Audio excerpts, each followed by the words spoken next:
বিএনপির ভারপ্রাপ্ত চেয়ারম্যান জনাব তারেক রহমান, আপনাকে আমাদের অনুষ্ঠানে স্বাগত জানাই। ধন্যবাদ। আমাদের শুভেচ্ছা এবং কৃতজ্ঞতা জানবেন। আমাদের সাথে আরো থাকছেন সজীব ওয়াজেদ জয়, আপনাকে আমাদের অনুষ্ঠানে স্বাগত জানাই। আমি প্রথম প্রশ্ন নিয়ে একটু সজীব ওয়াজেদ জয় আপনার কাছে আসতে চাই। আমাদের প্রথম যে প্রশ্ন সেটি হচ্ছে যে আমরা দেখেছি যে 5ই আগস্টে ক্ষমতার পট পরিবর্তনের পরে শেখ হাসিনা পালিয়ে যাওয়ার পরে তিনি ভার্চুয়ালি একটি জায়গায় তারপর দিনই ভার্চুয়াল বক্তব্য দিয়েছিলেন, বিভিন্ন অনুষ্ঠানে অনলাইনে সক্রিয় থাকছেন, বক্তৃতা দিচ্ছেন। দেশের পক্ষ থেকে এই দাবি আছে তাকে দেশে আসার, দেশে ফেরা উচিত, মানে সে সময়টা কখন হতে পারে? ওনার উদ্দেশ্য হচ্ছে অতি শীঘ্রই বাংলাদেশে ফিরে যাওয়া, রাজনীতি করার জন্য তিনি চান বাংলাদেশে ফিরে যেতে। এখন যেহেতু আমাদের দলকে আবার সংগঠিত করতে হচ্ছে, এটা তিনি করছেন। তিনি ভালো আছেন, তিনি এখন দিল্লিতে আছেন, আমার বোন ওনার কাছে আছেন, আমার বোন তো দিল্লিতে থাকেন।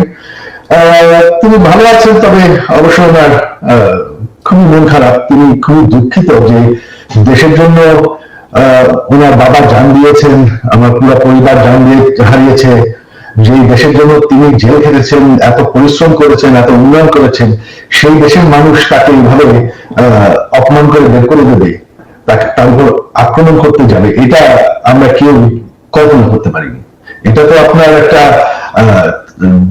তারা যে দাবি করছেন এটা গণতান্ত্রিক আন্দোলন, এই মানুষ হত্যা করা, পুলিশের উপর হামলা করা, প্রধানমন্ত্রীর উপর হামলা করা, প্রধানমন্ত্রীর বাড়ির উপর হামলা করা, যা সবকিছু জ্বালাও পোড়া করা, লুটপাট করা, এটা তো কোনো আন্দোলন নয়, এটা তো হচ্ছে এটা তো হচ্ছে সন্ত্রাস, জঙ্গি। বর্তমানে তো আপনারা দেখতে পাচ্ছেন যে এখন তো বাংলাদেশে যেভাবে সংঘর্ষ চলছে, জ্বালা পোড়াও চলছে, তখন আপনার এটা শুরু হয়ে গেছিল এবং তারা সিদ্ধান্ত দিয়েছিল যে তারা গণভবনকে হামলা করবে। তখন তিনি কিন্তু দেশ ছাড়তে চাননি। আমরা পরিবার থেকে তখন ওনাকে কনভিন্স করলাম যে না, এরা শুধু প্রটেস্টার না, এরা তোমাকে হত্যা করে ফেলবে, তো তোমার দেশ ছেড়ে যেতেই হবে। সরকার পদন হওয়ার আগে থেকে আওয়ামী লীগের নেতা কর্মীর উপর বিভিন্ন জায়গায় ঢাকার বাইরে এবং ঢাকার ভিতরে হামলা চলছিল, তাদের কয়েকজনকে হত্যা করা হয়েছে। তো এখানে যে শুধুমাত্র সরকারের দোষ দেওয়া হয়, আওয়ামী লীগের দোষ দেওয়া হয়, সেটা ঠিক না। এখন তো দেখা যাচ্ছে আওয়ামী লীগ নাই বা আওয়ামী লীগ সরকার নাই, তবে নির্যাতন তো চলছে। আমাদের সকল মন্ত্রীদের বাসা জ্বালিয়ে দেওয়া হয়েছে, বঙ্গবন্ধু মিউজিয়াম পর্যন্ত জ্বালিয়ে দেওয়া হয়েছে, যেখানে জাতির জনক বঙ্গবন্ধু এবং আমার পুরো পরিবারকে হত্যা করা হয়, যেটা একটা মিউজিয়াম ছিল, সেটাকে তারা পুড়িয়ে ফেলেছে। আমাদের নেতাকর্মী কয়েকজন এমপি মারা গিয়েছেন, অনেক নেতাকর্মীকে হত্যা করা হয়েছে। আমি শুনতে পাচ্ছি যে হিন্দুদের উপর আক্রমণ হয়েছে, কিছু মন্দির পুড়িয়ে দেওয়া হয়েছে। তো এই সংঘর্ষ তো আগে থেকেই শুরু হয়ে গেছিল। এটা তো এখন তো আমাদের সরকারের দায় নাই, আওয়ামী লীগ তো এখন আর এই সংঘর্ষের জন্য দায়ী না। দেশের জন্য এত করেছি যে গত 15 বছরে আপনার জানেন আমি ডিজিটাল বাংলাদেশ বানিয়েছি, এটা আমার স্বপ্ন ছিল।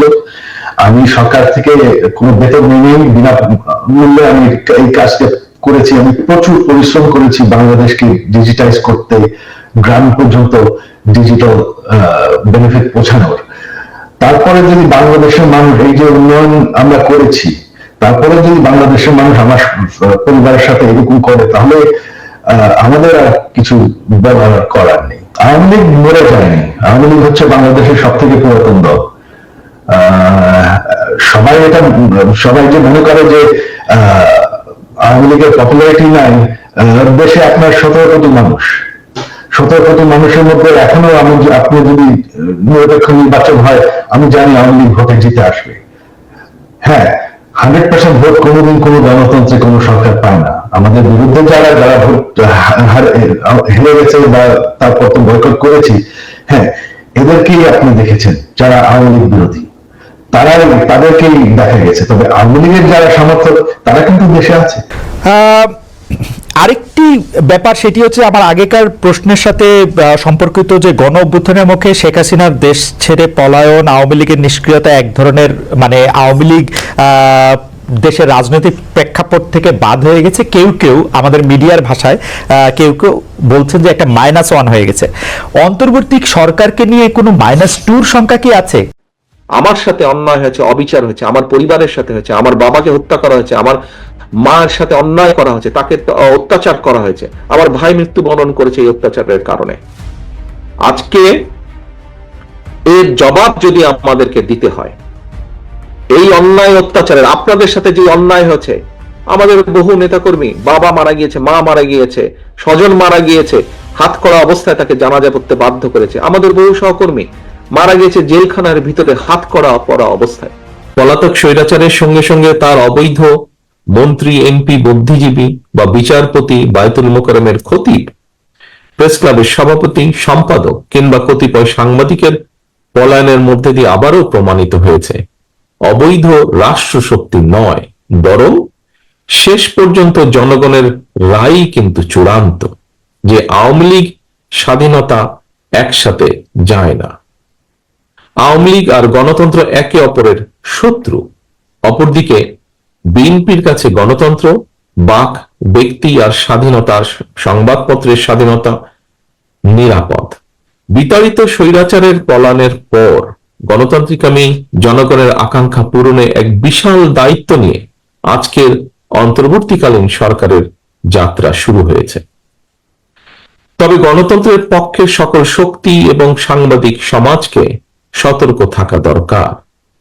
আমাদের গণতন্ত্র প্রতিষ্ঠার যে চলমান যাত্রা বাধাগ্রস্ত করতে কিন্তু এরই ভিতরে নানা রকম ষড়যন্ত্র শুরু হয়েছে, যা এর ভিতরে অনেক বক্তা তাদের বক্তব্য এরই ভিতরে তুলে ধরেছেন। বিতাড়িত স্বৈরাচার এবং তাদের দোসর চক্র নানা কৌশলে আবারও মাথাচাড়া দিয়ে ওঠার অপচেষ্টা শুরু করেছে। অপশক্তি দেশের ভেতরে এবং বাইরে থেকে বাংলাদেশের পক্ষের শক্তির মধ্যে ভুল বোঝাবুঝি সৃষ্টির পায়তারায় লিপ্ত হয়েছেন।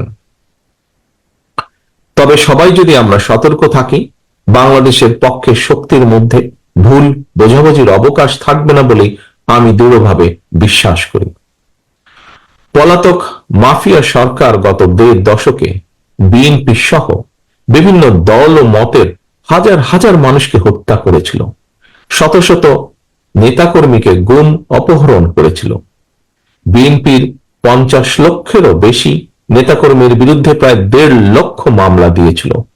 লক্ষ লক্ষ নেতাকর্মী, বিএনপি সহ বিভিন্ন বিরোধী দলের লক্ষ লক্ষ নেতাকর্মী ঘর ছাড়া হয়েছিলেন।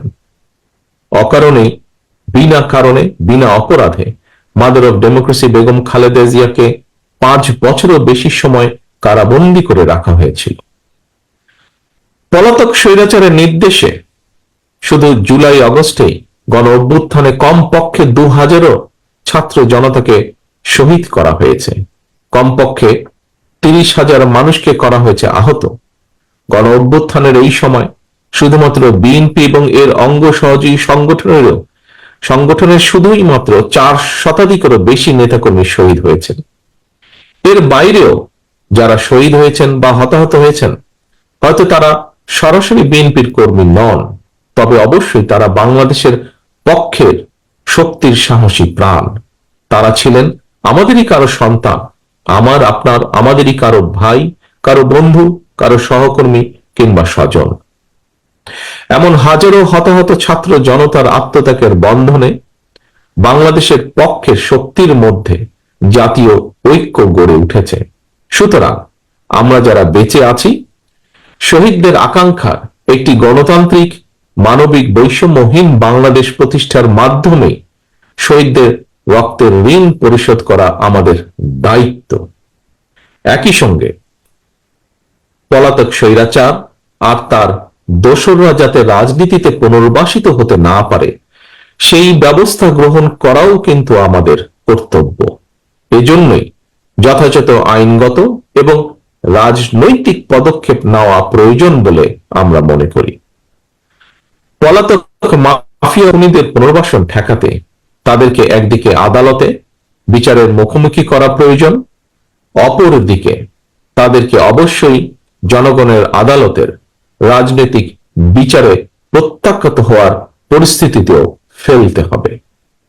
যদি এই দুয়ের সমন্বয় ঘটাতে পারি আমি দৃঢ়ভাবে বিশ্বাস করি গণবিরোধী বিতাড়িত অপশক্তি বাংলাদেশের রাজনীতিতে আর মাথা তুলে দাঁড়াতে সক্ষম হবে না। খুনি, লুটেরা, মাফিয়া এবং স্বৈরাচারী রাজনৈতিক অপশক্তিকে বাংলাদেশের রাজনীতিতে অপ্রাসঙ্গিক করে দিতে হলে জনগণের রাজনৈতিক ক্ষমতায়ন প্রয়োজন। ভোটের অধিকার প্রয়োগের সুযোগ পেলেই জনগণ তাদের রাজনৈতিক ক্ষমতা প্রয়োগ করে গণহত্যাকারী, খুনি, লুটেরা, পলাতক স্বৈরাচার এবং তাদের দোষত্বকে রাজনীতির মাঠ থেকে বিদায় করে দিতে সক্ষম হবে। এ কারণেই বিএনপি মনে করে সংস্কার কার্যক্রমের পাশাপাশি একটি যৌক্তিক সময়ের মধ্যে অবাধ